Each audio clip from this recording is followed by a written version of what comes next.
Nate Davis of USA Today looks at the question marks that the Redskins have. He says the questions about Kirk Cousins' future will be on a constant loop, and he may not enjoy the present all that much after losing two 1,000-yard receivers.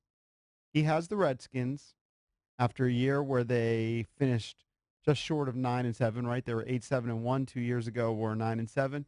He has the Redskins going 5-11.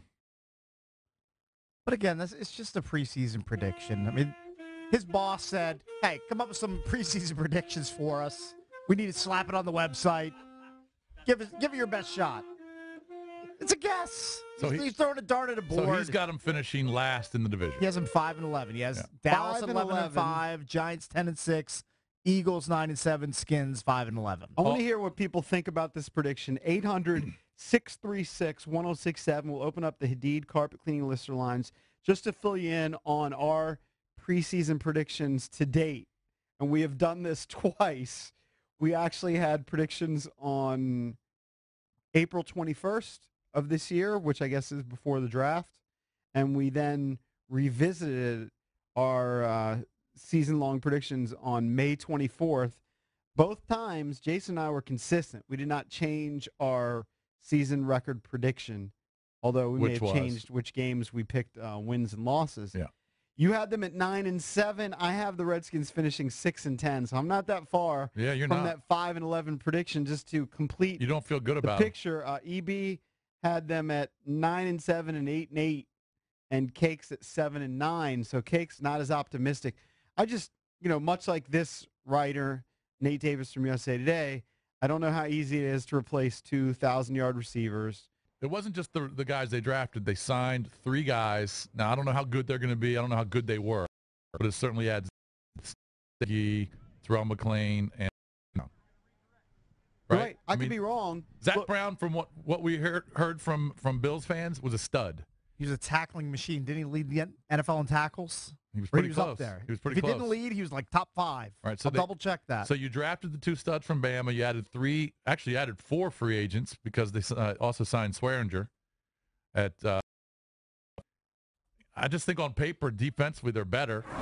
I know you don't play the game on paper, but I just think they're better defensively. And then, you guys are telling me Terrell Pryor is going to catch 9 touchdowns and 1,200 yards. For some reason, I'm higher than all you guys on him. Maybe the article's more so about what the teams in the division did to upgrade than grading the Redskins.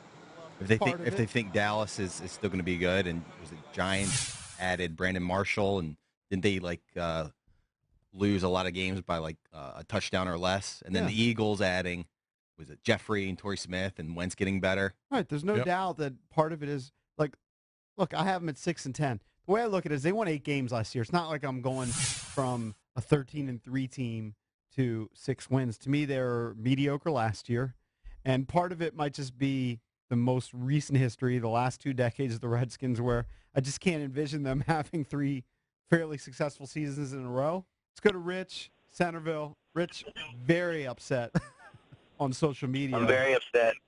I'm very bitter. JP, mainly at you two. 6 wins. I mean, I know that you think that they were a mediocre team. I think they were a good team. You're talking about a team that were 3 kicks and 16 seconds away from being 11-5. They have a top 5 offense. With almost every team in the NFL. They're 8-7-1. No. To me, that's mediocre. Right, you go and do research, and you show me another team within 16 seconds away from being 11-5. It's not. It's just not every team. That's crap. That's not every team. So you have a top 5 offense.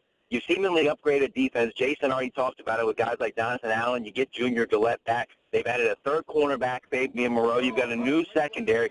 I don't understand how anybody that watches sports can say, yeah, this team is actually 6 games worse than they were last year in the win department. I personally, I just don't understand it. Worse. It would be, in my prediction, 2 games worse, and in Nate Davis from USA Today's prediction, 3 games worse. So you can go with your hypothetical. But again, if you did your homework, you realize that they probably should have won 11 games. They didn't win 11 games, though. You can't go with that rationale.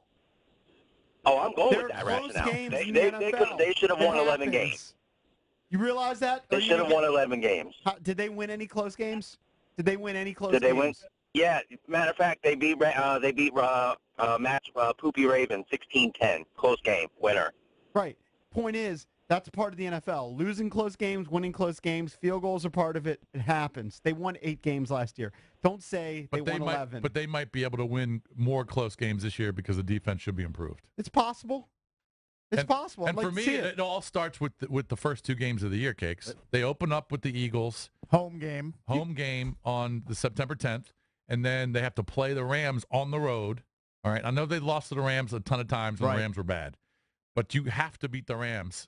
I don't care that you're playing them out there. You have to beat the Rams. And if you start out win-win, then obviously, your chances of going to the playoffs go way up. Right. Now, if they start 0-2, like they did last year, didn't they start 0-2 last year? Yeah.